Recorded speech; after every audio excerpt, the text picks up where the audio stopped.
சரி, அவன் கைது செய்யப்பட்டான், அவனுக்கு தண்டனை வழங்கப்பட்டது. இப்ப அவனை சிறைச்சாலையில இருந்து கூட்டிட்டு போய் சிங்கக்கேபிலே போட போறாங்க. எந்த நேரத்திலையும் அவன் கலங்கல. ஏதாவது பாருங்க, சில நேரங்களில கடைசி மினிட் வரைக்கும் கர்த்தர் நமக்கு ஹெல்ப் பண்ணாத மாதிரியே இருக்கும். சில பிரச்சனைகளில பாருங்க, இவனுக்கு மரண தண்டனை விதிச்சாங்க, கர்த்தர் ஒன்றும் செய்யல.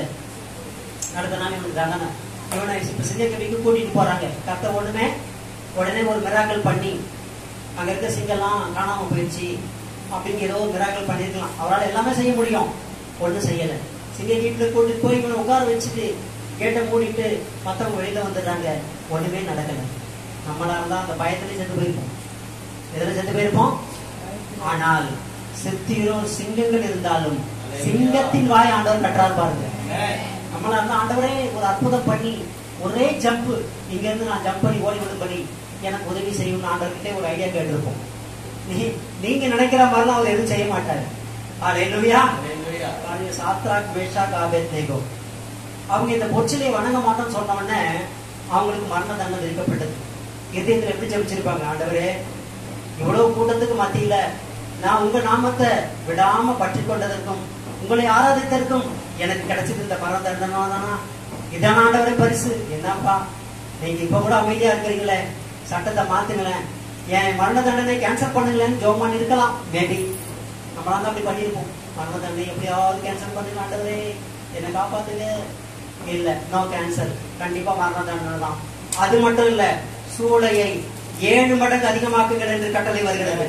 இன்னும் போச்சுடா, இதுக்கு முன்னாடியாவது 1 மடங்கு, 7 மடங்கு, 7 செகண்ட் கூட உயிரோடு இருப்போமான்னு தெரியாது.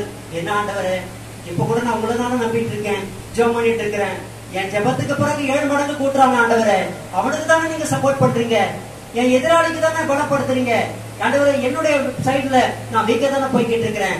கேட்டுக்கலாம், யோசிச்சிருக்கலாம்.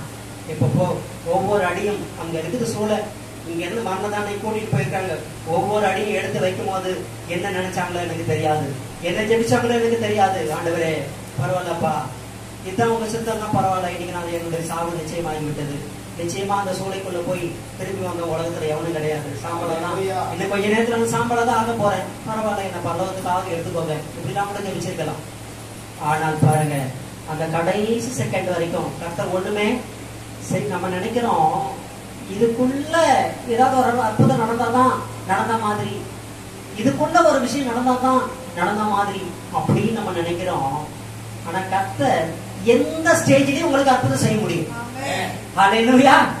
எந்த நிலைமையில் இருந்தாலும் உங்களை விடுவிக்க, உங்களை காப்பாற்ற அவரால் கூடும். எனவே நீங்கள் ஒன்றை குறித்து கவலைப்படவே. நெருப்புக்குள்ள போயிட்டாங்க, இவனை தூக்கி போட்டவனா சாம்பல் ஆயிட்டான். இவனுக்கு அந்த நெருப்போட நிழல் கூட படல, அந்த வாசனை கூட அவங்க மேல அடிக்கலையும், அவங்க தலை முடி கூட கருகலையும். எவ்வளவு அற்புதமான தேவன் நம்முடைய தேவன். இந்த ஸ்டேஜ்ல தான் உங்களுக்கு ஹெல்ப் பண்ணணும்னு அவருக்கு அவசியமும் கிடையாது. எந்த ஸ்டேஜ்லயும் உங்களுக்கு ஹெல்ப் பண்ணுவார். அல்லேலூயா. என் நிலைமை இவ்வளவு மோசமாயிடுச்சு, நான் இவ்வளவு ஜெபிச்சிட்டு இருக்கிறேன், ஆனா ஒண்ணும் நடக்கல, ஒண்ணும் கிடைக்கல, கவலைப்படாதீங்க. அதான் சொல்லாதீங்க, கவலைப்படாத. உன்னை காப்பாத்தணும், எப்ப காப்பாத்தணும், எங்க காப்பாத்தணும், எப்படி காப்பாத்தணும் எனக்கு தெரியும். உன் விசுவாசத்தை மட்டும் விடக்கூடாது. அல்லேலூயா. ஒன்றை குறித்து கவலைப்படாதீங்க. ஏனென்றால் நீங்கள் விசேஷித்தவர்கள். நீங்கள் யாரு? விசேஷித்தவங்க தேவனுக்கு. அவர் தன்னுடைய சொந்த சாயலாக சிருஷ்டித்த உங்களை கைவிடுவாரா? தாய் தன் பிள்ளையை மறந்தாலும் நான் உன்னை மறக்க மாட்டேன். அல்லேலூயா. பெற்ற தாய் பாதங்களை மறப்பாளா? ஒரு நிமிஷம் குழந்தையை காணோம்னா அவ்வளவுதான். அவனா அப்படிப்பட்ட தாய் கூட மறக்கலாம், நான் உன்னை மறப்பதே கிடையாது. ஏனென்றால் நீங்கள் விசேஷித்தவர்கள். முதலாவது நீங்கள் யார் என்று கேட்பேன். நாங்கள் இந்த உலகத்துக்கு, இந்த பூமிக்கு உப்புன்னு சொல்லலாம். சரியா? நீங்கள் யார்? நீங்கள் யாரு? பூமிக்கு உப்பு. இரண்டாவது நீங்கள் யார்? நாங்கள் உலகத்துக்கு வெளிச்சம். சொல்லுங்க, நாங்கள் உலகத்துக்கு வெளிச்சம். மறக்க கூடாது. மூன்றாவது நீங்கள் யார்? நாங்கள் விசேஷித்தவர்கள். சொல்லுங்க, இந்த உலகத்தில் இருக்கிற எல்லா ஆண்டவருடைய படைப்புகள்.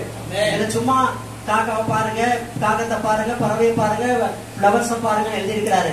ஆனால் உலகத்தில் உள்ள சகல ஜீவராசிகளை பார்க்கிலும், காடு மடைகளை பார்க்கிலும், தண்ணீரை பார்க்கிலும், கடலை பார்க்கிலும், மணலை பார்க்கிலும் பாலைவனத்தை பார்க்கிலும் ஆண்டவர் படைத்த ஒவ்வொரு சிருஷ்டிப்பை பார்க்கிலும் எல்லாவற்றை பார்க்கிலும் நீங்கள் தான் விசேஷித்தவர்கள். உங்களுக்காகவும் எனக்காகவும் தான் கர்த்தர் கல்வாரி சிலுவையில ரத்தம் சிந்தினார். நமக்காக தான் ஜீவனை கொடுத்தார், அழிந்து போகிற மிருகங்களுக்கு அல்ல. ஏனென்றால் மிருகங்கள் பறவைகளுக்கு ஆத்மா கிடையாது, மனிதனுக்கு மாத்திரம் தான் ஆத்மா. இந்த ஆத்மா ஈடேறதான், இந்த ஆத்மா ரட்சிக்கப்படதான் கர்த்தர் பூமிக்கு வந்தார். உங்களையும் என்னையும் ரட்சிக்கும்படிதான் ரத்தம் சிந்தினார், ஜீவனை கொடுத்து மீட்டார். ஹல்லேலூயா. இப்ப சொல்லுங்க, நீங்க விசேஷித்தவங்களா இல்லையா? ஹல்லேலூயா. நீங்கள் யாரு? விசேஷித்தவர்கள். ஹல்லேலூயா. இன்னொரு வசனம் கூட வாசிக்கலாம். நாம மறுபடியும் 1 பேதுரு 2வது அதிகாரம் 9 படி.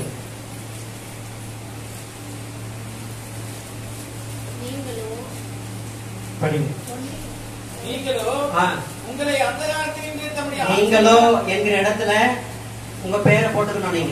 நீங்க இது வேதம் வந்து நிறைய பேர் பைபிள் படிப்பாங்க, யாரோ பெரிய ஜாம்பவான்களுக்கு நினைச்சு படிக்க கூடாது. வேதம் உங்க கையில இருந்தா அது உங்களுக்கு சொந்தம்.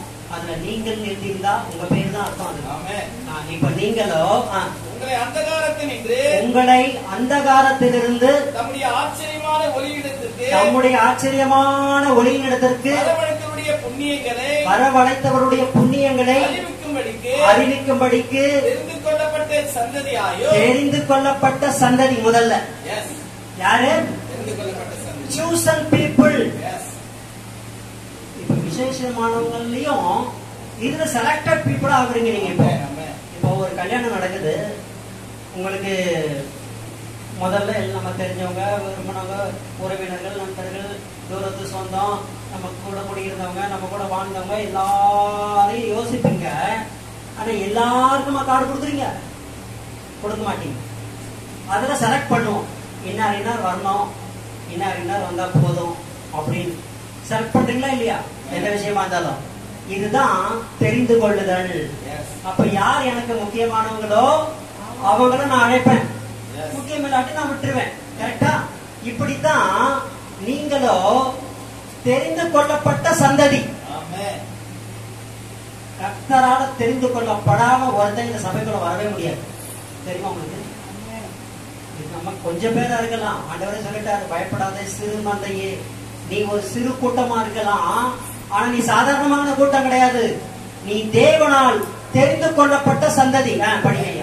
ராஜரீகமான ஆசாரிய கூட்டமாய். இரண்டாவது, ராஜரீகமான ஆசாரியர்கள். நீங்கள் பழைய ஏற்பாட்டுல ஆசாரியர்கள் தான் முதலிடம் எல்லாத்திலுமே. அவங்களுக்கு அப்புறம் தான் ராஜா கூட அவனுக்கு கீழே தான். அந்த நாட்டு ராஜாவே ஆசாரிய இடத்துல வந்துதான் ஆலோசனை கேட்பான். பாருங்க, தூதர்களின் காலம், முற்பிதாக்களின் காலம், தீர்க்கதரிசிகளின் காலம் என்று காலத்தை கர்த்தர் வரையறுத்து வச்சிருக்கிறார் வேதத்துல. தீர்க்கதரிசிகளின் காலம் வரும்போது ஆசாரியர்களும் தீர்க்கதரிசிகளும் தான் அந்த தேசத்தை வழி நடத்துகிறார்கள். இவர்களிடத்துல வந்துதான் ராஜாவே தன்னுடைய கிரீடத்தை கீழே கட்டி வச்சுட்டு அடிப்பணிந்து முழங்கால் பண்ணிட்டு ஆலோசனை கேட்பான். தெரியுமா உங்களுக்கு? நீங்கள் ராஜரீகமான ஆசாரியர்கள், சாதாரணமானவங்க கிடையாதுங்க நீங்க. ஹல்லேலூயா. சில காலத்திற்கு முன்பாக சென்னையில ஒரு கருத்தரங்கு நடந்தது. ஒரு அமெரிக்காவில இருந்து ஒரு பிரசித்தி பெற்ற ஒரு ஊழியக்காரர் வந்து அதுல பிரசங்கம் பண்ணார். அவர் நல்ல வயதானவர். அவர் பல காலம் பல அமெரிக்காவிலே பிறந்து வளர்ந்தவர். பல பிரைம் மினிஸ்டர்களை பார்த்தவர். அமெரிக்கா ஹிஸ்டரியை ரொம்ப படிச்சுட்டு அவர் ஒரு விஷயத்த சொன்னாரு. அமெரிக்கா இன்னைக்கு உலகத்திலேயே வல்லரசா அல்லது இவ்வளவு செல்வந்த நாடாய், பணக்கார நாடாய், எல்லாத்திலும் முதன்மையான ஒரு நாடாய் இருப்பதற்கு ஒரு காரணம், அதனுடைய முதல் அதிபர் ஆபிரகாம் லிங்கன். அவர் என்ன பண்ணாராம், அவர் ஜனாதிபதி ஆனதும் அவருடைய எப்பவுமே இப்போ பிரதமர்லாம் இருக்கிறாங்கன்னா அவங்களுக்கு ஆலோசனைக்கு, அவங்களுக்கு அட்வைஸ்க்கு பல ஐஏஎஸ் ஆபீசர்ஸ் வச்சுப்பாங்க, அவங்களுக்கு விருப்பமானவங்க வச்சுப்பாங்க. ஆபிரகாம் லிங்கன் என்ன பண்ணாராம், தனக்கு ஆலோசகர்களாய் ஆலோசனை சொல்வதற்கு தேவனால் அபிஷேகம் பெற்ற, பரிசுத்தாவின் அபிஷேகம் பெற்ற 10 பேரை நியமிச்சுட்டார். அவர் சொன்ன ஒரு ரகசியம், அதாவது அவர் தான் முதல் ஜனாதிபதி. அப்போ அமெரிக்கா டெவலப் ஆகல, இந்தியாவோட மோசமான நிலைமை இருந்தது அவர் வரும்போது, பதவிக்கு வரும்போது. அப்ப இந்த நாட்டை எப்படி முன்னேற்றுவது என்று ஆலோசனை கேட்பதற்காகவே 10 பேரை செலக்ட் பண்ணி இந்த 10 பேர் யாருன்னா உலக அறிவோ படிப்போ இல்லாதவங்க. ஆனால் தேவனால் அபிஷேகப்பட்ட உண்மையும் உத்தமமா அமெரிக்கால சாதாரண ஒரு நிலைமையில ஊழியர் செய்த ஊழியர்காரர்களை கொண்டு வந்து தன்னுடைய அந்த வெள்ளை மாளிகையில வச்சு அவங்களுக்கு சாப்பாடு சலுகை எல்லா ராஜ மரியாதையும் கொடுத்து எந்த ஒரு சைன் பண்றதுக்கு முன்னாடி அவங்களுக்கு கேட்பாரு. இன்னைக்கு சொல்லிடுவாராம், இந்த ஃபைல்ஸ் தான் என் முன்னாடி இருக்குது, நான் சைன் பண்ணட்டுமா வேணாமா, இந்த காரியத்துல என்ன முடிவு எடுக்குன்னு இவங்களதான் கேட்பாராம். இவங்க சொல்லுவாங்களாம், ஐயா நீங்க ஒரு சில ஃபைல்ஸ்ல பண்ணுங்கன்னு சொல்லுவாங்களாம், ஒரு சில இதுல பண்ணாதீங்கன்னு சொல்லுவாங்களாம், ஒரு சில விஷயத்துல இப்படி கரெக்ஷன் பண்ணுங்க இப்படி மாத்துங்கன்னு. இவங்க ஆலோசனையை கேட்டு கேட்டு கேட்டு கேட்டு கேட்டுதான் அந்த நாடே இன்றைக்கு மிகப்பெரிய வளர்ச்சி ஆயிடுச்சாங்க. அதனாலதான் சொல்றாரு, கர்த்தரால் ரட்சிக்கப்பட்ட ஜனமே உனக்கு ஒப்பானவன் யாரும் கிடையாது. உன்னை குறித்து நீ இப்படி என்னவே கூடாது, எனக்கு ஒண்ணும் தெரியாது, என்கிட்ட ஒண்ணும் கிடையாது, நான் அற்பமானவன், நான் சாதாரணமானவன் என்று உங்களை நீங்களே தாழ்த்தி கொள்ள வேண்டிய அவசியம் இல்லை. உங்களுக்கு ஒப்பானவர்கள் இந்த உலகத்திலே யாரும் இல்லை. ஹல்லேலூயா. அது மாத்திரமல்ல, நாசா என்கிற ஒரு மிகப்பெரிய அமெரிக்காவிலே இருக்கிற மிகப்பெரிய விஞ்ஞான அலுவலகம், அங்கதான் கண்டுபிடிப்புகள் ஆராய்ச்சிகள் விண்வெளி ஆராய்ச்சி எல்லாமே நடக்கிற ஒரு மிகப்பெரிய ஸ்தானம் அந்த நாசா என்கிற ஒரு இடம். அந்த இடத்துல இருக்கிற 99% பேர் ரட்சிக்கப்பட்டு அபிஷேகம் பெற்ற சயின்டிஸ்ட் தான். அவங்க படிச்சும் இருக்கணும், ரட்சிக்கப்பட்டு ஞானசானம் எடுத்து அபிஷேகம் பெற்று இருக்கணும். அப்படிப்பட்டவங்களை செலக்ட் பண்ணி இன்டர்வியூக்கு வரும்போதே கேட்பாங்களாம், மற்ற சர்டிபிகேட்ஸ் எல்லாம் ஓகே, நீ ரட்சிக்கப்பட்டிருக்கியா, நீ ஞானசானம் எடுத்திருக்கியா, நீ பரிசுத்தாவியில் அபிஷேகம் பெற்றிருக்கியா, இப்படி கேட்டு அவங்களை ஜெபம் பண்ண வச்சு அவங்கள பார்த்து இவங்களை செலக்ட் பண்றதுக்கு ஊழியக்காரங்க இருப்பாங்க. இவனுக்குள்ள இருக்கிற ஆவி உண்மையா, உண்மையிலே ரட்சிக்கப்பட்டனான்னு செலக்ட் பண்றதுக்கு ஒரு டீமை வச்சு அப்படிப்பட்டவங்களை உள்ள கொண்டு வந்து இன்னைக்கு நாசா வேர்ல்டுலே நம்பர் 1 டாப் லெவல்ல இருக்கிறதுக்கு காரணம் அங்க இருக்கிற ரட்சிக்கப்பட்ட அபிஷேகப்பட்ட தேவனுடைய ஊழியர்கள். ஹல்லேலூயா. அவங்க உலக படிப்பும் படிச்சிருப்பாங்க, ஆண்டவருக்குள்ளே இருப்பாங்க. அதனாலதான் அந்த உலகத்துல எந்த மூலையில எந்த நிமிஷம் மழை பெய்யும், எங்க பெய்யாது, எங்க வெயில் அடிக்கும், எங்க காற்று அடிக்கும், எங்க என்ன நடக்கும், எங்க நிலநடுக்கம் இருக்கும்னு நாசாவுக்கு தெரியும். அவன் உட்கார்ந்த இடத்துல கண்டுபிடிக்கிறான் அவ்வளத்தையும். இவ்வளவு ஞானத்தையும் அறிவையும் கொடுத்தது யார்? கர்த்தர். ஹல்லேலூயா. இன்னைக்கு நீங்க நம்ம யூஸ் பண்ற ஒவ்வொரு பொருட்கள் எடுத்தீங்கன்னா 99.9% பொருட்களை கண்டுபிடித்தவர்கள் யூதர்கள், ரட்சிக்கப்பட்ட யூதர்கள், அபிஷேகம் பண்ணப்பட்ட யூதர்கள். யூதர்கள்லயும் ரட்சிக்கப்படாதவங்க இருக்காங்க, இயேசுவை ஏற்றுக்கொள்ளாதவங்க இருக்காங்க. இயேசுவை சிலுவையில் அறைந்த யூதர்கள் தான், அது வேற கதை. ஆனால் அந்த யூதர்களிலும் ரட்சிக்கப்பட்ட சயின்டிஸ்ட் தான் நீங்க உலகத்துல இருக்கிற பல கண்டுபிடிப்புகளுக்கு சொந்தக்காரர்களாய் இருப்பதற்கு ஒரு காரணம் அவர்களுக்குள் இருக்கிற கர்த்தர், அவர்களை வழிநடத்துகிற ஆண்டவர். ஹல்லேலூயா. ஒரு யூதன் சாட்சி சொல்லும்போது சொல்றானா, எனக்கு படிப்பறிவு இல்ல, ஆனா நான் எப்படி இதெல்லாம் கண்டுபிடிக்கிறேன்னு எனக்கே தெரியல, எனக்குள்ள இருக்கிற அபிஷேகம், எனக்குள்ள இருக்கிற ஆண்டவருடைய வல்லமை இதையெல்லாம் என்னை கண்டுபிடிக்க வைக்கிறது என்று அவன் சாட்சி சொல்லுகிறான். அருமையானவர்களே, நீங்கள் விசேஷித்தவர்கள், அதுலயும் அபிஷேகம் பெற்றவனே, உனக்கு ஒப்பானவன் யாரும் இல்லை. உனக்கு கொடுக்கப்பட்ட அபிஷேகம் ஏதோ ஆராதனையில கொஞ்ச நேரம் அந்நிய பாஷை பேசுவதற்கு மாத்திரமல்ல, இந்த அபிஷேகத்தை வச்சு நீ பல காரியங்களை செய்யலாம். ஹல்லேலூயா. பரிசுத்த ஆவியின் அபிஷேகம் உங்களிடத்தில் வரும்போது நீங்கள் பலன் அடைந்து, ஆமென், ஹல்லேலூயா. என்ன அடையணும்? பலன் அடையணும். பலன் அடையாட்டி பலன் அடைகிற வரைக்கும் நிரம்பணும். ஹல்லேலூயா. ஏதோ 5 நிமிஷம் 10 நிமிஷம் அப்படி அபிஷேகத்துல பேசிட்டு அந்நிய பாஷை பேசிட்டு சபை விட்டு போனோம்னு மறந்துட்டு இதோட அடுத்த வாரம் வந்து பேசுறதுக்காக கொடுக்கப்பட்டதல்ல இந்த அபிஷேகம். ஒவ்வொரு நாளும் ஆவிக்கு தேவையான பலன், ஆத்மாவுக்கு தேவையான பலன், சரீரத்துக்கு தேவையான பலனை இந்த அபிஷேகம் உங்களுக்கு கொடுத்து கொண்டே இருக்கும். ஹல்லேலூயா. இந்த அபிஷேகத்தை சாதாரணமா நினைச்சிடாதீங்க. இதுக்கு ஈடு கிடையாது, இணையும் கிடையாது. அநேக சபைகளே இன்னைக்கு அந்நிய பாஷையை பேசுறது கிடையாது. ஏதோ ஆராதனை என்ற பேர்ல பாட்டு, மியூசிக்கும் டான்ஸுமா போய்கிட்டு இருக்குது. ஆனால் உங்களுக்கு கிருபையாய் கொடுத்த நல்ல ஒரு சபையில அந்நிய பாஷையில நிறைஞ்சு ஆவில நிறைஞ்சு ஆண்டவர் ஆராதிப்பது எவ்வளவு பெரிய சந்தோஷம், அது எவ்வளவு பெரிய பாக்கியம். இன்னும் கொஞ்ச நாள்ல அப்படிப்பட்ட சபைகளை நீங்க பார்க்க முடியாது. உலகம் அப்படி போய்கொண்டிருக்கிறது. உனக்கு கிடைத்த இந்த நாளில் அகிலும் உன் சமாதானத்துக்கு ஏற்றவைகளை அறிந்து கொண்டாயானால் நலமாயிருக்கும். ஹல்லேலூயா. உங்களுக்குள்ள இருக்கிற அபிஷேகம் என்ன வேணா செய்யலாம். நீங்க உங்களுக்கு ஈடுனா யாருமே கிடையாது. ஹalleluya, glory to God. இப்ப சொல்லுங்க, நீங்க வல்லவர்களா சாதாரணமானவர்களா? ஹalleluya. நீங்கள் உலகத்துக்கு உப்பு, நீங்கள் இந்த உலகத்துக்கு வெளிச்சம், நீங்கள் விசேஷித்தவர்கள், நீங்கள் தெரிந்து கொள்ளப்பட்ட சந்ததி, தேவனால் தெரிந்து கொள்ளப்பட்டவர்கள். ஹalleluya. ஒரு பெரிய எம்எல்ஏ, ஒரு பெரிய மினிஸ்டர் வீட்டு கல்யாணத்துக்கு உங்களுக்கு இன்விடேஷன் வந்துச்சுன்னா எவ்வளவு சந்தோஷம். ஒருத்தர் அப்படிதான் நாமக்கல்ல இருக்கும்போது காலையில 6 மணிக்கு பெல் அடிக்கிறாரு. என்னடா வராதவர் வந்திருக்கிறாரு, என்ன விஷயம் போய் பார்த்தா இவ்வளவு பெரிய இன்விடேஷன் தூக்கின்னு வராரு. என்னமானா ஒரு மினிஸ்டருடைய மகளுக்கு கல்யாணத்துக்கு ஒரு கார்டு கொடுத்தாங்களாமா. இதை பெருமையா காமிச்சிட்டு பாருங்க. அப்ப அதிமுக ஆட்சியில அந்த மினிஸ்டருடைய மகளுக்கு கல்யாணம், எனக்கு இன்விடேஷன் வந்திருக்கு பாருங்கய்யா, பாருங்க எனக்கு ரொம்ப சந்தோஷம், போய்க்குவாங்க அப்படின்னு. அதாவது எதுக்கு சொல்றேன்னா, ஒரு மினிஸ்டரே அவர் முக்கியமானவங்களுக்கு தான் கார்டு கொடுப்பாரு, எனக்கும் கொடுத்திருக்கிறாருன்னா அது எனக்கு எவ்வளவு பெருமைன்ற மாதிரி அவர் பேசுறாரு. கரெக்ட் தான்.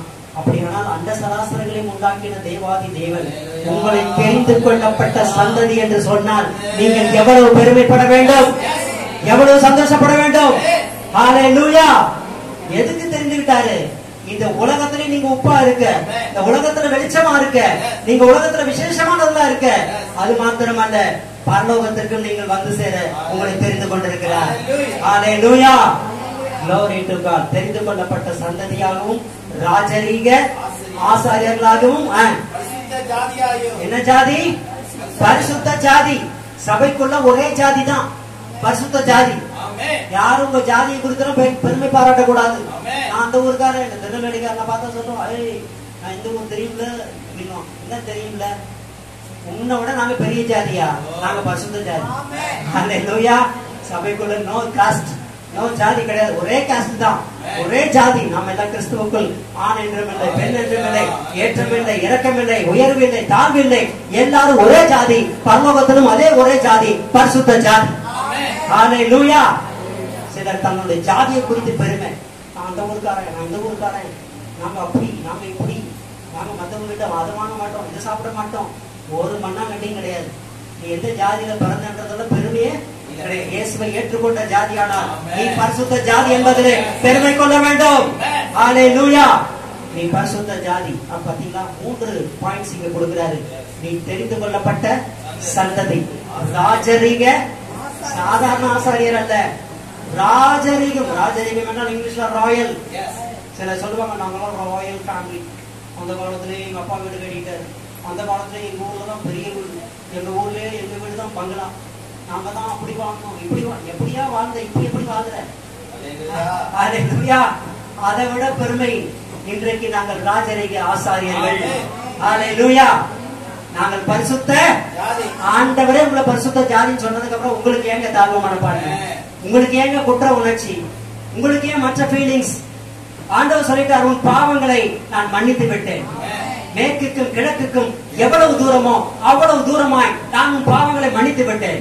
வானத்துக்கும் பூமிக்கும் எவ்வளவு உயரமோ அவ்வளவு தூரமாய் உன் பாவங்களை நான் மன்னித்தது மாத்திரமல்ல, இனி அவைகளை நினையாதிருப்பேன். இனி அவைகளை யார் நினைக்க மாட்டாரு? யார் நினைக்க மாட்டதில்ல? ஆண்டவர். சொல்லுங்க, யாரு? ஆண்டவரே மறந்துட்டாரு. நீங்க எங்க ஞாபகம் வச்சுக்கிறீங்க? சிலர் என்னைக்கோ செஞ்ச பாவம், அது என்னைக்கு ஆண்டவரை மன்னிச்சுட்டாரு. அந்த சாத்தான் அவன் பொய்யனும் பொய்க்கு இதா. அவன் என்ன சொல்லுவான், நீ அன்னைக்கு அதை பண்ணிட்ட, அதை பண்ணிட்ட, அதை பண்ணிட்ட, கர்த்தர் உன்னை மன்னிக்கல, கர்த்தர் உன்னை மன்னிக்கல, இன்னும் மன்னிக்கல, நீ உன் ஜெபம் கேட்கப்படாது, நீ ஜெபிக்காத, நீ ஜெபிக்கிறது வேஸ்ட். இது யார் சொல்றது? சாத்தான். ஹalleluya. ஆண்டவர் சொல்றாரு, உன் பாவங்களை நான் என்னைக்கும் மன்னிச்சிட்டேன், மறந்து விட்டுட்டேன், நீ ஏன் அதை நினைச்சிட்டு இருக்கிற? ஹalleluya. சிலருக்கு ஜெபிப்பதற்கு தடையே தாங்கள் செய்த குற்றங்கள், தாங்கள் மறைமுகமாக செய்த பல பாவங்கள், பல ஆண்டுகளுக்கு முன்பு செய்தது, அதெல்லாம் என்னைக்கோ கர்த்தர் மறந்துட்டாரு, மன்னிச்சுட்டாரு, கடலின் ஆழத்துல தூக்கி எரிஞ்சிட்டாரு.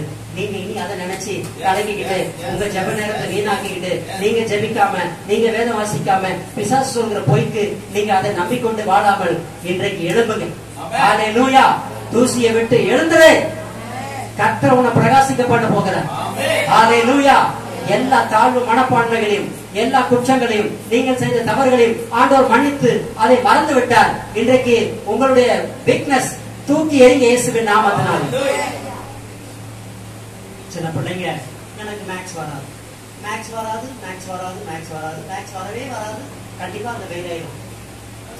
நீங்க இருந்து அதை விட்டுறணும். நீங்க எந்த சப்ஜெக்ட்ல வீக்கோ ஆண்டவரே அந்த சப்ஜெக்ட்ல எனக்கு உதவி செய்யுங்க. பல உள்ளவர்களுக்காகிலும் பல மற்றவர்களுக்காகிலும் உதவி செய்வது ஆண்டவருக்கு லேசான காரியம். உனக்கு வராத சப்ஜெக்ட வர வைக்கிறது ஆண்டவருக்கு லேசான காரியம். நீங்க அதை பெரிய காரியமாவே எண்ணிட்டு இருக்கிற. நீங்க எந்த காரியத்துல உங்களுடைய வீக்னஸ், உங்களுடைய குற்றங்களை, உங்க குறைகளை அதையே மேன்மைப்படுத்தி அதையே பேசி அதையே நினைத்து உங்களை நீங்கள் தாழ்த்திக் கொள்ள வேண்டாம். எந்த விஷயத்துல நீங்க குறைவுள்ளவர்களா இருக்கிறீங்களோ ஆண்டவரே எனக்கு உதவி செய்யும் என்று அவருடைய உதவிக்காக கேளுங்க. கர்த்தர் அந்த விஷயத்துல உங்களை டாப் லெவலுக்கு கொண்டு வருவார். ஹல்லேலூயா. சமையல் சரியா வராத பெண்களே அதை நினைச்சு ஃபீல் பண்ணிட்டு இருக்காதீங்க. கர்த்தர் கிட்ட கேளுங்க. ஏங்க ஆண்டவர் கிச்சன்ல சமையலாம சொல்லி தருவாரு. ஏன் சொல்லி தர மாட்டாரு? உலக மனுஷனே சொல்லி தர மாட்டாரா? அவரால் செய்ய முடியாத ஒரு அதிசயமான காரியம் ஒண்ணுமே கிடையாது. சில நினைச்சுக்கிறாங்க சில விஷயத்துக்கு தான் ஆண்டவர் கிட்ட போகணும், இந்த அப்ப விஷயத்துக்கு எல்லாம் போக கூடாதுன்னு. நீங்க எந்த விஷயத்துக்கு வேணா போலாம். அவர் எல்லாவற்றையும் எல்லாவற்றாலும் நிரப்புகிறார். ஹல்லேலூயா. எல்லாவற்றையும் எல்லாவற்றாலும். எதுல நீ குறைவுபட்டிருந்தாலும், எதுல வீக்கா இருந்தாலும், எதுல உனக்கு ஞானம் குறைவா, ஆண்டவருக்கு ஒருவன் ஞானத்திலே குறைவுள்ளவனா இருந்தால் சகலருக்கும் சம்பூர்ணமாய் கொடுக்கிற தேவனிடத்திலே கேட்க கடவன். ஹல்லேலூயா. இங்கிலீஷ் நாலேஜ் இல்லையா, இங்கிலீஷ் வரமாட்டேங்குதா, கவலைப்படாதீங்க. கர்த்தர்கிட்ட கேளுங்க. நான் 10th படிக்கும் போது எனக்கு மேக்ஸே வராது, அதனால மேக்ஸே எடுத்தேன். மேக்ஸே வராது. அப்புறம் ஆண்டவர்கிட்ட ரொம்ப ஜெபம் பண்ண, ஆண்டவரே அப்ப நான் ஞானம் எடுக்கல. ஆண்டவரே இந்த என்ன எங்க பாஸ்டர் சொல்றாரு, உனக்கு 18 years ஆனாதான் ஞானசானம் அப்படின்னு நான் ரெடியா இருந்தேன். 18 years அப்புறம் தான் கொடுப்பேன் எங்க பாஸ்டர் சொன்னதுனால. அப்ப ஆனா எனக்கு ரொம்ப ஆர்வமா இருக்கும் எப்ப எடுக்க போகணும். அப்ப ஆண்டவர்கிட்ட பொருத்தனை பண்ணி, ஆண்டவரே சீக்கிரமா எனக்கு நல்ல மேக்ஸ் நாலேஜ் வரணும், அக்கௌண்ட்ஸ் நாலேஜ் வரணும் அப்படின்னு சொல்லி ஜெபம் பண்ணேன். கரெக்டா சொல்ல நம்ப மாட்டீங்க, 10thலயே நான் அதிக மார்க் மேக்ஸ்ல தான். என்னாலே அதை ஏற்றுக்கொள்ளவும் என்னாலே நம்ப முடியல. நான் எப்படி எடுத்தேன்னு கர்த்தர் கொடுத்த ஞானங்க. எந்த நிலைமையில நீங்க வீக்கா இருந்தாலும், எந்த நிலைமை அதையே நீங்க ஃபீல் பண்ணி அதையே நினைச்சு உங்கள் தாழ்மையை பற்றியே பேசி உங்களுடைய வீக்னஸையே நீங்க திரும்ப திரும்ப பேசி அப்படி இருந்துடாதீங்க. கர்த்தர் எந்த மனிதனையும் பிரகாசிக்க பண்ண வல்லமுள்ள தேவனாக. எழும்பி பிரகாசி, உன் ஒளி வந்தது, பூமியையும் காரிருள் மூடும், ஆனால் உண்மையில் கர்த்தர் உதிப்பார். ஹல்லேலூயா. உன் பக்கத்தில் 1000 பேர் விழுந்தாலும் 10,000 பேர் விழுந்தாலும் அது உன்னை அணுகாது. 4 பேர் வர்றதுதான் எனக்கும் வரும்னு சொல்லாதீங்க, அப்படிலாம் நம்பாதீங்க. கர்த்தரால் நீங்கள் விசேஷிக்கப்பட்டவர்கள், நீங்கள் தேவனால் தெரிந்து கொள்ளப்பட்ட சந்ததி, நீங்கள் ராஜரீக ஆசாரியர்கள். ஹல்லேலூயா. எல்லாருக்கும் வர நஷ்டமும் எல்லாருக்கும் வர கஷ்டமும் உங்களுக்கு வரும் என்பதை அந்த கான்செப்ட்ல இருந்து வெளியில வாங்க. கர்த்தர் இன்றைக்கு நீங்கள் யார் என்கிற ஒரு தெளிவை உங்கள் மனக்கண்களை திறக்க வந்திருக்கிறார் பரிசுத்த ஆவியானவர். நீங்கள் உலகத்துக்கு உப்பு. ஆமென். ஆமென் சொல்லுங்க. நீங்கள் உலகத்துக்கு வெளிச்சம். நீங்கள் விசேஷித்தவர்கள். நீங்கள் தெரிந்து கொள்ளப்பட்ட சந்ததி. நீங்கள் ராஜரீக ஆசாரியர்கள். நீங்கள் பரிசுத்த ஜாதி. லிஸ்ட் இப்படியே போய்கிட்டே இருக்கும். நம்ம சாயந்தரம் வரைக்கும் போயிடும். டைம் ஆனதுனால நான் முடிக்கிறேன். அருமையானவர்களே, உங்களுக்கு ஒப்பானவர்கள் இந்த உலகத்துல யாருமே. கடைசியா ஒரு வசனத்தை பார்த்து நம்ம முடிக்க போகிறோம். நீங்கள் கர்த்தர் உங்களை எங்க வச்சிருக்கிறாரு அப்படின்னு எபேசியர் 2:7 படிங்க.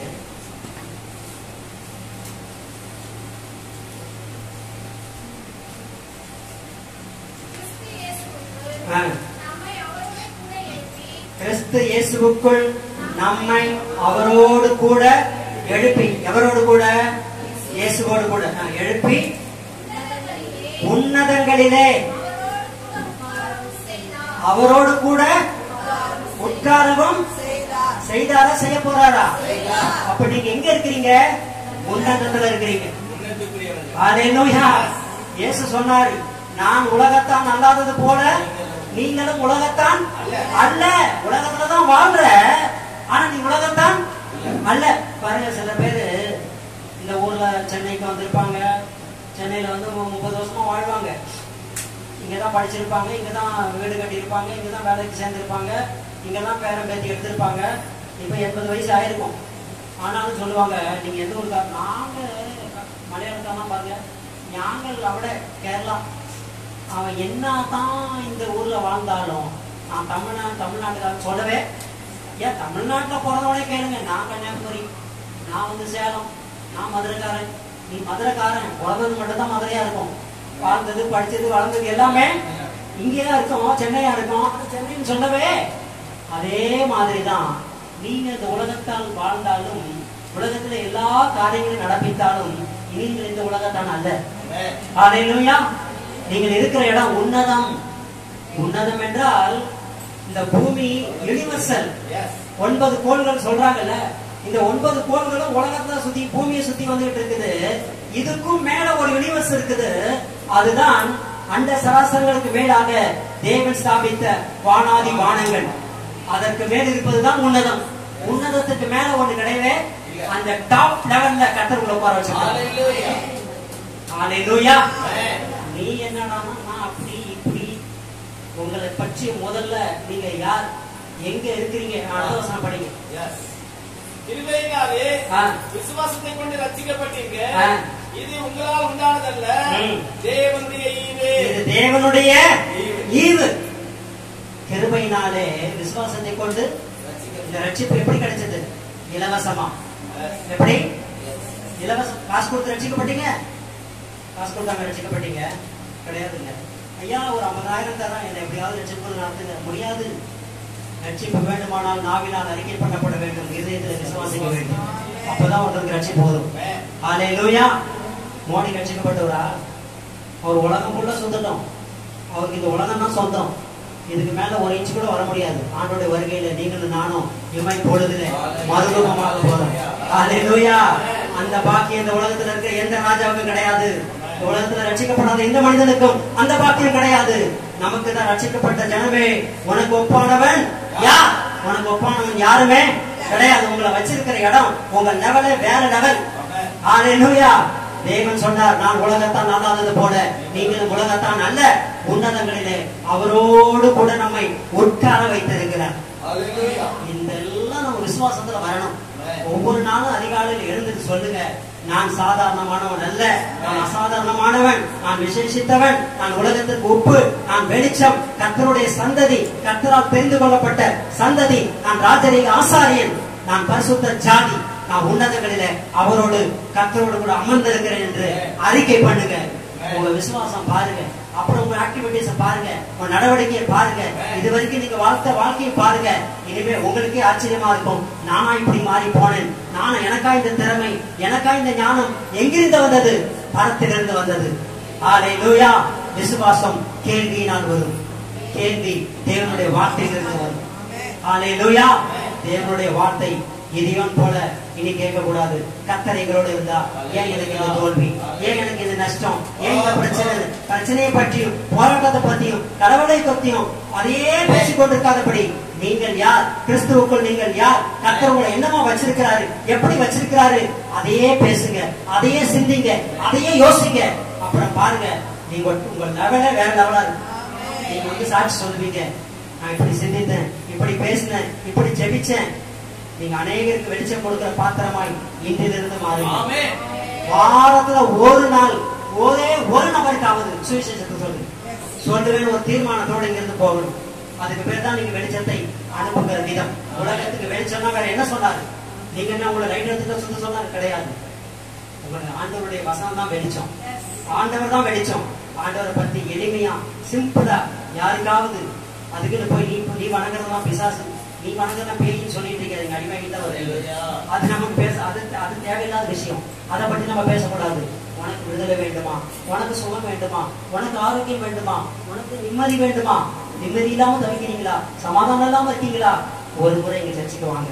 எங்க வார்த்தையை கேட்டு பாருங்க, கர்த்தர் உங்களுக்கு உதவி செய்வார். இதுதாங்க சுவிசேஷம்.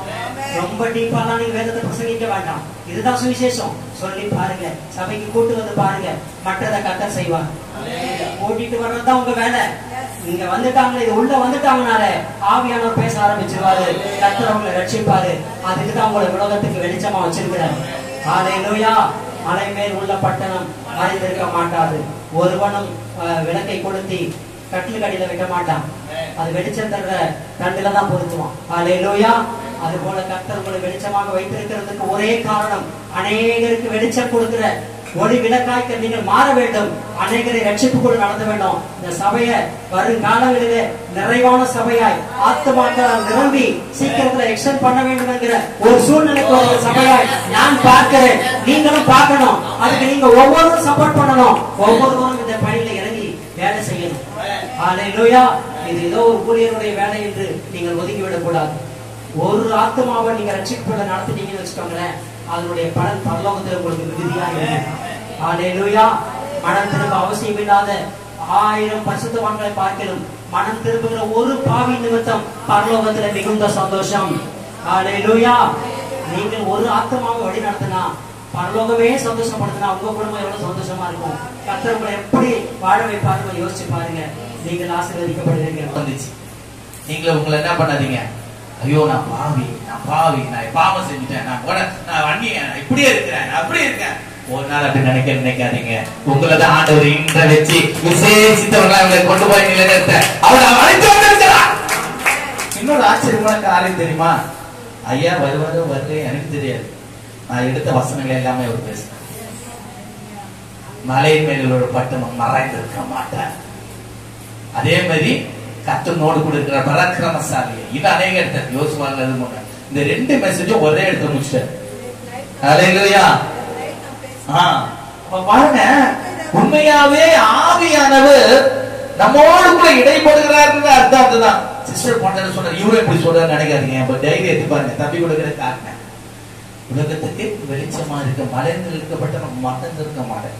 எப்போது உண்மையா சொல்றேன், ஐயா இவ்வளவு நேரம் மெசேஜ் எடுத்தோம், எப்படியே நீங்க அசர மாட்டாதீங்க. அசராத உட்காந்துருக்கீங்களே, தேவன் உங்கள் மேல் வைத்த கிருபை. அப்பதான் அவர் சொன்னாரு. என்னென்ன சொன்னாரு? கரெக்டா டக்கு டக்குன்னு ஒண்ணு சொல்லுங்க. உப்பா இருக்கிறீர்கள், வெளிச்சமா இருக்கிறீர்கள், விசேஷித்தவர்கள், தெரிந்து கொள்ளப்பட்டவர்கள், ஆசாரிய கூட்டமா இருக்கிறீர்கள், பரிசுத்த ஜாதி. கடைசியா ஒண்ணு சொன்னாரு, நீங்க உன்னதத்துக்குரியவர்கள். நல்ல கரத்தட்டி ரீமா ராமா சாரா பியா ஜெகதரமா சுனரமா ஏதவா சாராவா. நம்ம ஜீவன் இருக்கிறவங்க இங்க இருக்கணும். மரித்த ஆண்டவரோடு கூட இருக்கணும். இதுதான் இந்த விஷயம். நம்ம எல்லாருமே உங்களை ஒரு மாதிரி நினைச்சீங்க, ஐயோ அதோ அல்லேலூயா போட்டோம், ஒரு பேனோட தூக்கி போறாரு. இதுல வேற ஒயிட் அண்ட் ஒயிட். ஏன்னா உடைய ஒரு பொருளை பார்த்தாங்க நம்ம சொல்லுவோம். ஆனா நமக்கு தேவன் ரொம்ப நல்லவருங்க. நம்மள எங்கேருந்து தூக்கி எடுத்துருக்காருன்னு நம்ம ஒவ்வொரு நாள் நம்ம நினைச்சோம்னா ஆண்டவருக்கு மகிமை செலுத்தாம இருக்கவே மாட்டோம். கனத்தை கொடுக்காம இருக்கவே மாட்டோம். தேவன் கொடுத்தார் இந்த கனம், தேவன் கொடுத்தார் இந்த உயர்வு. தேவனே தெரிந்து கொண்டது நோக்கம். அவரை வெட்கப்பட்டார். ரொம்ப நல்லவர் ஆண்டவர். ஹல்லேலூயா. ஐயா ரொம்ப நன்றி. இவ்வளவு நேரம் நீண்ட பிரசங்கம் பண்ணிருக்கிற நாட்கள் உண்டு. ஆனா இப்பொழுதும் ஜனங்கள் உட்காரும்படியா அவர்கள் நினைவுகள் எல்லாம் ஒரு நிலையில, சிந்தையெல்லாம் ஒரே நிலையில நிறுத்தின தேவனுக்கு நான் முதலாவது நன்றி செலுத்துகிறேன். ஹல்லேலூயா. கர்த்தர் உண்மையாவே உங்களையும் உங்கள் குடும்பத்தையும் ஊழியத்தையும் ஆசீர்வதிப்பார். அதே மாதிரி எங்களுடைய சபைக்காக நீங்கள் வைத்த மான ஜெபங்கள், கொடுக்கப்பட்ட உற்சாகமான வசனங்கள், இவைகள் எல்லாம் நாங்கள் ஆதரிக்கிறோம். அதை நாங்கள் ஏற்றுக்கொள்கிறோம். அதன்படி நடக்க பிரயாசப்படுவோம். நான் மாத்திரமல்ல, நாங்கள். ஹல்லேலூயா. ஒருமனப்படுவோம். கர்த்தர் அதிலும் என்ன பண்ணுவார்? பலத்தை கீழில் நடப்பிப்பார். ஹல்லேலூயா. நாம் யாரும் அப்படியே இருந்திருக்கலாமா? ஹல்லேலூயா. ஹல்லேலூயா. ஹல்லேலூயா. ஹல்லேலூயா. ஹல்லேலூயா. வாழ்க்கையிலே காசு புகு காலம் திட்டாலும் பாசமுள்ள ஒரு மரம் கூட வருது. வாழ்க்கையிலே காசு புகு காலம் திட்டாலும் பாசமுள்ள ஒரு மரம் கூட வருது. அன்பான தேவன் என்னோடு வருவார். அதுபோலும் என் மாறிலே மாறாவி நீரை தேனாக மாற்றும். மாறாவி நீரை தேனாக மாற்றும். வாழ்க்கையை ஒரு மாதிரி குடும்பங்களுடையதான் இந்த நாட்டில்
கரம் தட்டி ஆண்டவர் நாமத்தை உயர்த்துவோம்.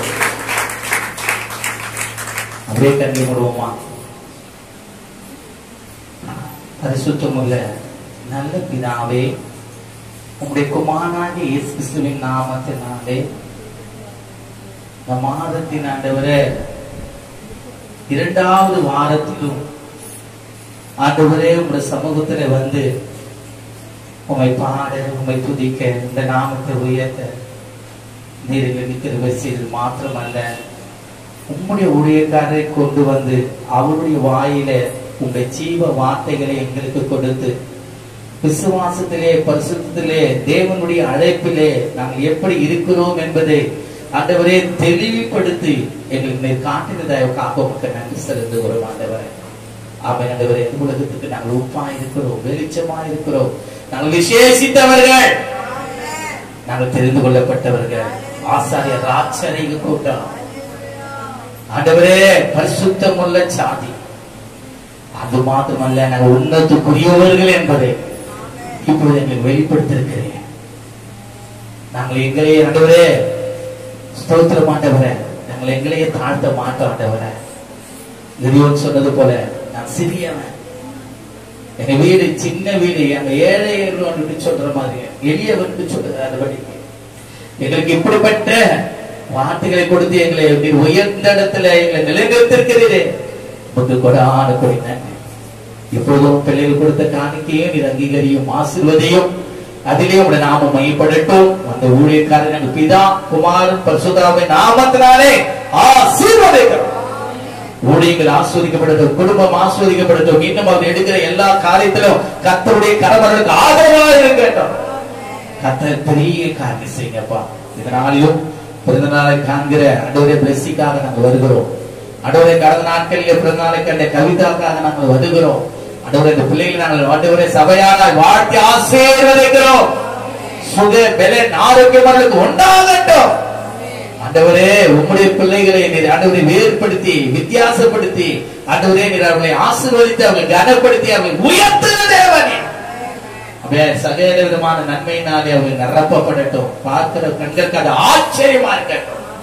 ஆமென் ஆண்டவரே. உம்மை நம்புகிறவர்களுக்கோ ஆண்டவரே உம்மை தேடுகிறவர்களுக்கோ ஆண்டவரே நீங்க வித்தியாசத்தை உண்டாக்குற தேவன் ஆண்டவரே. அப்படியா இந்த பிள்ளைகளை நாங்கள் பிதா குமாரன் பரிசுத்தாவின் நாமத்தினாலே ஆசீர்வதிக்கிறோம். ஆசீர்வதிக்கிறோம். அந்த ஆசீர்வாதோட சிவசன் மேல இறங்கட்டும் ஆண்டவரே. ஆவி ஆத்மா சரீரத்தை ஆண்டவரே எல்லா பொல்லாப்புக்கும் விலைக்கு ரட்சிக்கட்டும். உலகத்தில் வர எல்லா நாச மோசங்களுக்கு விலைக்கு ரட்சிக்கட்டும். துஷ்ட பிள்ளைகளுக்கும் துஷ்ட மனுஷர்களுக்கும் விலைக்கு ரட்சிக்கட்டும். பிள்ளைகளுக்கு நீர் ஆதரவாக இருப்பீராக. வந்த எங்களை ஒவ்வொருவரையும் கூட நீர் ஆசீர்வதியும். குடும்பமா நீர் கொண்டு வந்ததற்காக நன்றி. விசேஷமாய் ஆண்டவரே தீபாவளியுடைய கனவுக்காக நாங்கள் வருகிறோம். கடந்த நாட்களில் அவளோடு கூட பேசியிருக்கிறேன். அநேக மனுஷரை இப்போது நாங்கள் கேள்விப்பட்ட வார்த்தைப்படியாக சுவிசேஷத்தை யாராவது அறிவிக்கும் போது இப்பொழுது வந்த ஆண்டவரே தீபா சகோதரி ஆண்டவரே அவருடைய கணவரை கூட நாங்கள் நினைவு கூறுகிறோமா? எப்படியாவது ஆண்டவரை கர்த்தருடைய சமூகத்தை தேட இம்மட்டுமாய் வார்த்தையை கேட்க அவருக்கு நீ நேரத்தை கொடுத்தீங்களே, அப்படியா ஆண்டவரே நீர் அவரை ஆசீர்வதியும். அவங்க எதிர்பார்க்கிற எல்லா காரியங்களை வாய்க்க செய்ய, நான் இப்படியே இருக்கேன் எப்படியே இருக்கேன் என்று மனம் கொண்டு போகக்கூடாது. இன்றைக்கு கர்த்தருடைய வார்த்தை அவர்களை பலப்படுத்தி இருக்கிறது, அவரை நிலைநிறுத்தி இருக்கிறது. அவரும் உன்னத்துக்குரியவர். எப்படி சகையை பார்த்து ஆண்டவர் சொன்னது போல இயேசு கிறிஸ்து இவரும் ஆபிரகாமுக்கு குமாரனாக இருக்கிறார். அதே வார்த்தை ஆண்டவரே அந்த சகோதரத்தை வெளிப்படுத்துறதற்காக நன்றி ஆண்டவரே. ஒவ்வொருவரையும் ரத்தத்து மலைகளாக ஒப்புக் கொடுக்கிறோம். எல்லா தீமைக்கும் எல்லா பொல்லாப்புக்கும் எல்லா சொற்பனை கிரியைகளுக்கும் எங்களை விலைக்கு ரட்சித்து உடைய நாம மகிமைக்கென்று ஆண்டவரே எங்களை சாட்சியாக நிறுத்துவீராக. இயேசு கிறிஸ்துவின் நாமத்தில் ஜெபிக்கிறோம் எங்கள் நல்ல பிதாவே. ஆமென். நாம் யாரும் சேர்ந்து சொல்லுவோம். என் ஆத்துமாவே கர்த்தரை ஸ்தோத்திரி, என்னுடமே பரிசுத்தநாமத்தை ஸ்தோத்திரி, என் ஆத்துமாவே கர்த்தர் செய்த சகல உபகாரங்களை மறவாதே. ஆமென். நமது கர்த்தராகிய இயேசுவின் கிருபையும் பிதாவாகிய தேவனுடைய அன்பும் பரிசுத்தருடைய அன்பின் ஐக்கியம் நீங்காத பாதுகாப்பும் சமாதானம் சந்தோஷம் இப்பொழுதும் எப்பொழுதும் இயேசு கிறிஸ்துவின் இரண்டாம் வருகை மட்டும் அன்புடைய கூட இருப்பதாக. ஆமென். ஹல்லேலூயா, ஹல்லேலூயா, ஹல்லேலூயா.